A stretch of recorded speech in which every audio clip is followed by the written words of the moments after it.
Yashamoq, Yuihua. Ko'z yoshlarga g'arq qilgan asar. Birinchi qism.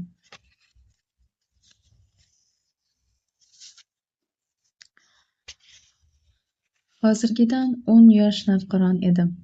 Qishloqma-qishloq sarsari kezib, xalq qo'shiqlarini to'plardim. O'sha yili yoz bo'yi qishloq uylarini oralab, hasharot to'la serquyosh qirlarda insiz qolgan chumchuqday kezib yurardim. Qishloq odamlari manzirat qilib ilingan achchiq choyni judayam yaxshi ko'raman.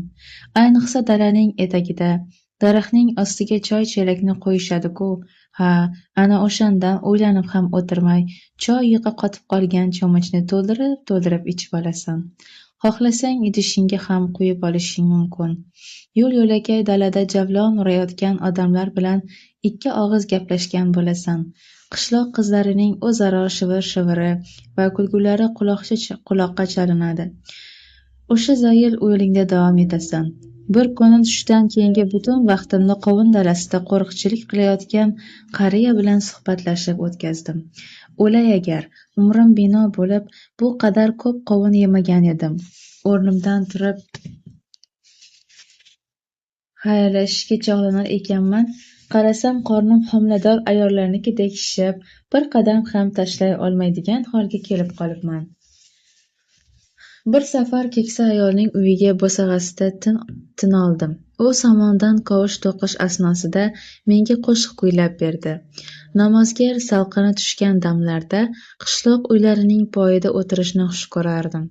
Botayotgan quyosh nurlari daraxt shoxlar aro yalt yult tovlanib o'tar ekan, odamlar quduqdan suv tortib, chang ko'tarilmasligi uchun yerga sepishardi. Uniqib ketgan yelpig'ichda yelpinar, haddan ortiq sho'r tuzlamalarning ta'mini tatib ko'rar, erkak-yu ayollarning suhbatiga quloq tutardim. Boshimda keng va qirrador samon shlyapa, oyog'imda esa shippak, belimdagi kamarga osiltirib olgan sochig'im dumga o'xshab ketimga urilib boradi.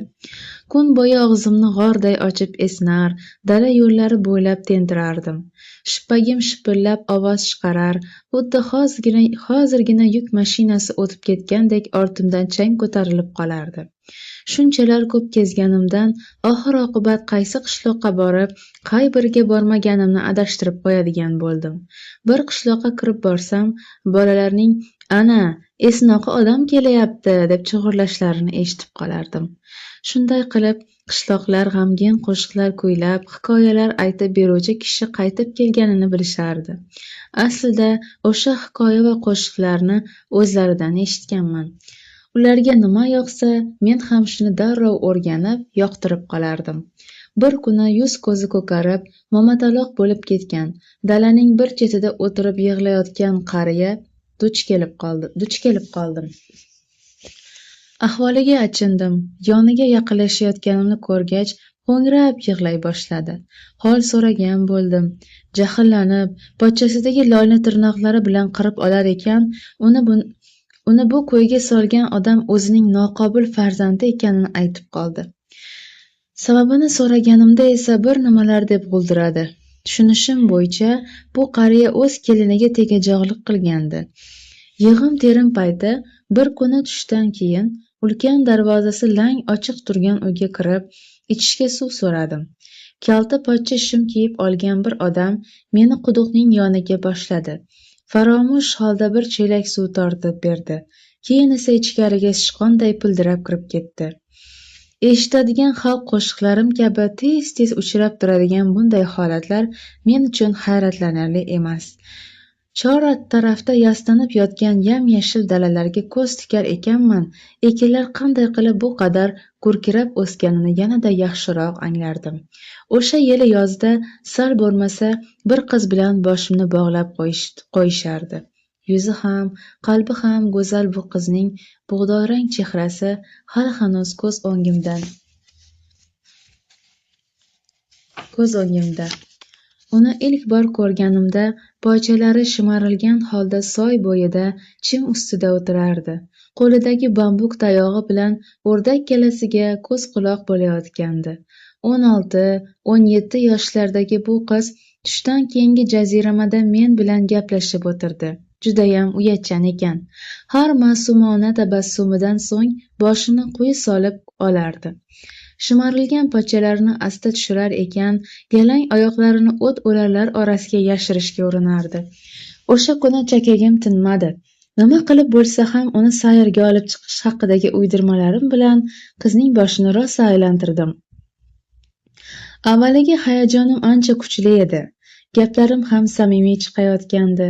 Uning yonida chindan ham o'zimni baxtiyor his qilar, oxiri nima bilan tugashini haqida esa umuman bosh qotirmayotgandim. Ammo sal keyinroq ho'kizdek baquvvat uch akasi ustimga bostirib kelgach, qo'rquvdan yuragim yorilib ketay dedi. Darrov juftakni rostlab qolishim kerakligini angladim. Yo'qsa o'sha qizga uylanishga majbur bo'larmidim. Fugui ismli qariya bilan tanishgan paytim yoz mavsumi endigina boshlanayotgan edi. O'sha kuni tushdan so'ng dam olish uchun serbarg daraxt poyida oyoq ildim. Dalalardagi paxta terib bo'lingan, boshiga ro'mol o'ragan 3-4 ayol g'o'za poyalarini yig'ishtirar, sug'urib olingan poyalarning ildizidagi tuproqni qoqardi. Somon shlyapamni yechib, belimga qistirilgan sochiq bilan ter qo'yilayotgan yuzlarimni artdim. Yonimda issiq ta'sirida sarg'ish tusga kirib qolgan mo'jaz bir qo'l daraxtga suyangancha unga termilib qoldim. Ko'p o'tmay uyqu elita boshladi. Chim ustiga cho'zildim. Yuzimni shlyapam bilan yopib oldim. Yelkamga osadigan xurjunimni esa boshimning ostiga yostiq qilib ko'zlarimni yumdim. Shu ko'yi 2 soatcha mizg'ibman. Bu orada bir necha chumoli oyoqlarimga o'rmalab chiqib olibdi. Uyqusiragancha qoqib tashladim. Sal o'tgach, mol boqib yurgan bir kishi qo'lidagi bambuk hassasini ko'targancha baqira-chaqir qilib suv bo'yiga yaqinlashdi. Uyqum o'chib ketdi. U molini sug'orishga olib kelar ekan, ovozi aniq-tiniq eshitila boshladi. O'rnimdan turdim. Yon tarafimdagi dalada bir mo'ysafid o'ziga o'xshash qari ho'kiz bilan yer haydayotgandi. Ho'kiz azbaroyi omoch shartaraverib, tortaverib charchab ketgan bo'lsa kerak, boshini quyi solintirgancha mo'ltirab turardi. Unga qo'shilgan omochga suyanib olgan, yelkasi yalang qariya esa ho'kizning tanballigidan nolib, unga g'azab bilan baqirardi. Ho'kizlar yer haydaydi, rohiblar kambag'allarga sadaqa to'playdi, xo'rozlar tong otganidan darak berib qichqiradi, ayollar mato to'qiydi. Hech zamonda yer haydamaydigan ho'kiz ham bo'larkanmi? Bu azaldan shunday. Qani qimirla, yursangchi. Qarib qolgan va o'lguday toliqqan ho'kiz cholning tanbehlarini eshitib, go'yo o'z aybini qabul qilganday boshini ko'tarib, omochni asta torta boshladi. Qariyaning yag'rini ham ho'kiznikidan qop-qora bo'lib ketgandi. Har ikkisi ham garchi hayotlarining so'nggi damlarini yashayotgan bo'lsa-da, bir amallab toshloq dalani haydashning uddasidan chiqishayotgandi. Bu orada qariya odamni hayajonlantirib yuboradigan darajada past ovozda qadim xalq qo'shig'ini xirgoya qila ketdi. Avvaliga uzundan uzun kirish qildi, keyin esa 2 misra o'qigan bo'ldi. Imperator meni o'z qiziga so'ratmish, poytaxt yiroq, yo'l uzoq, ilojsiz kuyov bo'lmoq.